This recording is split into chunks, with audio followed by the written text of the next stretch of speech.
Ngayon guys tuturuan namin kayo kung paano ang magtanggal ng buto ng tamban. Sa mga gusto magkilaw dyan, ito upload din niya kung paano maglinis ng tamban sa mga gustong magkilaw. Ito guys Pwede na. Yan guys, una tanggalan nyo siya ng Panga. panga. Yan, tanggalin nyo yun guys. Bituka. Yan. Yung gitna niya yun guys, yung gitna niya yan.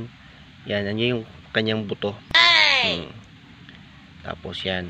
Ganon. Yan. Yan na, tanggal na, di ba? Tanggal na. Siyempre, itapon nyo yung buto. Tapon yung laman. Lagay nyo ang buto. Sa kanyang buto yan. Masarap ang buto. Yan na.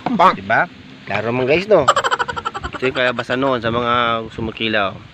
Medyo madilim. Mga klaro, no? Yan. Yan na guys. Yan na yun. Okay, again. Yan na. Yan, tanggal ng panga, tanggal ng kuwan, yan, bituka. Tapos, yan. Yan. Ganon. Tapos, ang buto niyan, yan na. Tapos, itapon yung laman tapos, ikilo yung buto. Ang kainin.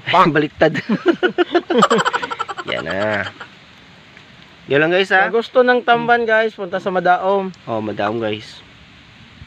Yeah, simply for the first time guys, dapat yung tanggalan ng kaliskis. Kasi yung mga gatong kalaking tamban guys, kailangan yung tanggalan ng kaliskis kasi medyo maramdaman yun yung kanyang kapal ng kaliskis eh. Pero yung medyo maliit pa, pwede pa, hindi na. Yan, tanggalan ng panga, tanggalan ng hasang at ng bituka. Patapos, biyakin sa gitna. Biyakin mo sa gitna. Pag biyak mo sa gitna, kapain nyo yung buto niya. Kanyang spinal. Pag makapa nyo yan, hilain nyo, tapos kainin, itapon pala. Ganon kadali. Kaya, don't forget to follow my page, Tago Moto Vlogs. Ang di mag-follow, barangin. Bye-bye.